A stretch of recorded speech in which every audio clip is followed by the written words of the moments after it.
aqui.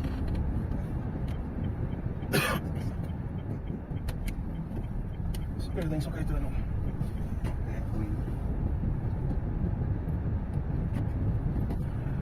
Meu amigo pastorzão, estamos gravando aí o De Carona no Sermão, referente à sua mensagem que você pregou. Qual foi o tema, o título? Conte aí pra nós.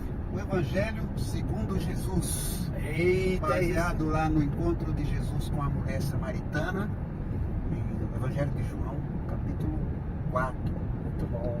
Eu ando já há algum tempo, desde esse último período que nós vivemos aqui no Brasil, político, religioso, ando muito preocupado, porque a gente está confundindo o Evangelho com um monte de coisa. Nós confundimos evangelho com investimento financeiro, não é? Sim. Você dá a sua oferta e vai receber o dobro. A gente confunde evangelho com política. Sim. E aí as igrejas estão se tornando verdadeiros partidos políticos. Uma coisa que a gente ouve há muito tempo, né? Principalmente os mais antigos, nós precisamos ter um presidente evangélico, né? Um presidente cristão. E de repente, você ser um bom crente, você tem que votar naquele candidato que se diz cristão.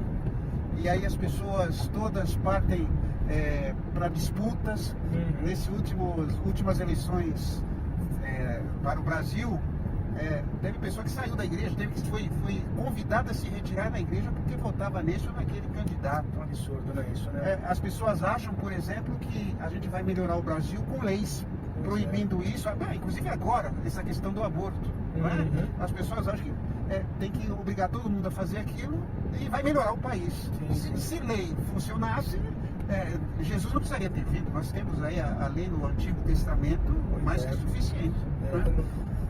É um evangelho que parece não estar conectado às boas novas de Jesus, mas conectado ao Monte Sinai, quando a gente enxerga Moisés, né? Sim. Então a proposta que as pessoas têm, isso é muito reflexo de uma teologia pentecostalizada, né, ou neopentecostalizada, de querer viver simplesmente a partir só das óticas do Antigo Testamento, com leis, com regras, de uma forma moralista, uma forma que vai só amordaçando só cada vez mais, né, o povo de Deus. Eu gostei muito do teu sermão porque você trabalhou de uma forma muito leve os principais pontos que norteiam, né, a realidade da igreja brasileira.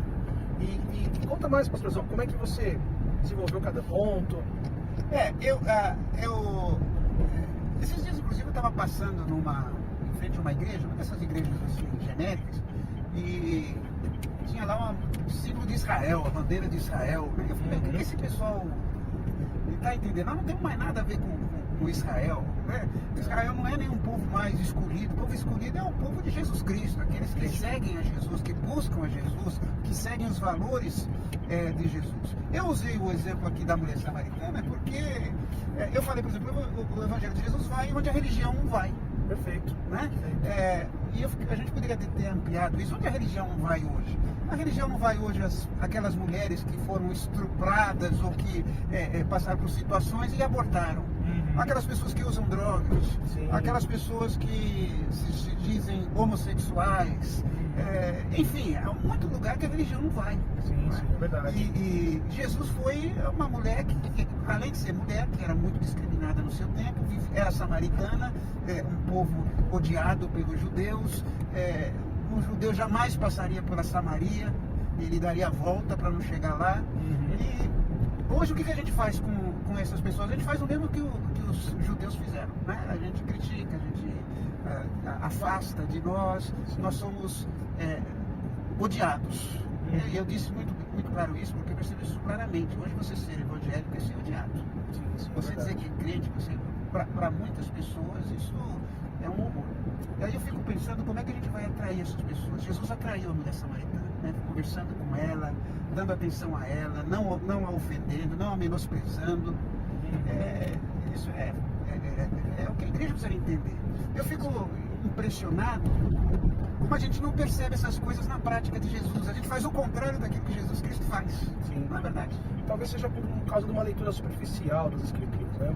Hoje as pessoas elas enxergam que a Bíblia ela acaba se transformando num fim, mas a Bíblia ela é um caminho que aponta para alguém, para uma pessoa, para um verbo, que é Jesus. Sim. Então, cada vez mais que você lê a Bíblia e encontra nela verdades e acha que aquilo é o fim, você acaba caindo numa teologia fundamentalista, numa teologia moralista, porque aquela é a regra, tem que ser aquela forma, daquele jeito, e a gente percebe que a Bíblia não foi construída para esse propósito, ela foi construída para apontar para alguém, ela foi construída para apontar para Jesus, que ele é o amor, ele é a representação máxima aí do cuidado de todos aqueles que foram excluídos e que ainda são excluídos na realidade, né?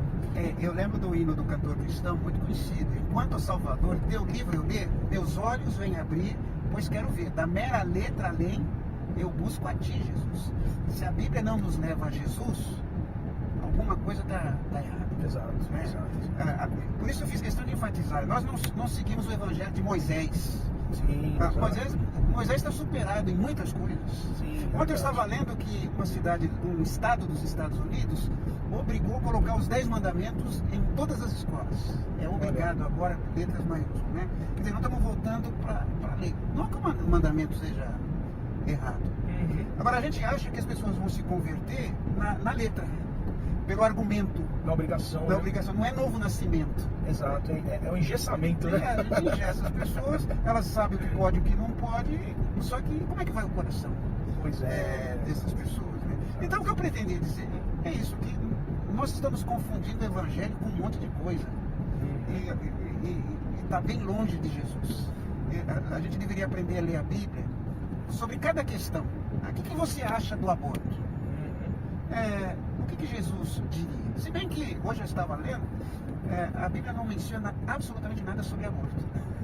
Pois é. É uma questão que vale a pena assim, se debruçar, né? Eu acompanho algumas leituras, né? E uma delas que estava sendo descrita, fala sobre esse processo, né, do aborto, da vida, né, que é mitigada. E um autor, ele deu exemplo a questão de Batseba, Davi e o filho que se perdeu por causa daquele caso em particular, né? Que foi um caso bastante diferente do que é comum na Bíblia, né? Houve ali um processo que não foi meio que natural. E aí, nesse sentido, Deus ele optou em retirar a vida daquele feto que estava no ventre de Batseba devido àquele processo todo que aconteceu. Posso dizer que foi abuso, que foi estupro, não sei, se você quiser interpretar, você interprete como quiser, mas não foi uma questão consensual aquele momento, né? Mas Deus ele não se agradou daquele bebê que iria surgir naquele lugar. Então, existem muitas discussões teológicas aí que vale a pena sentar depois e enxergar sobre esse quesito, mas que a lei está sendo utilizada de uma forma irresponsável, tá aí para hoje a bancada evangélica está se beneficiando de coisas aí que, em nome do Evangelho, em nome de Jesus, para ganhar e angariar votos e conseguir mais seguidores aí nesse quesito do conservadorismo, é um ponto para se pensar. Mas quem que deveria escolher isso? Deveria ser a mulher, né? A mulher que foi abusada, a mulher que foi violentada. É a ela que cabe, né? O desafio de querer aceitar ou não ter um fruto de uma violência e transformá-la num filho ou não. E se ela não quiser, daí?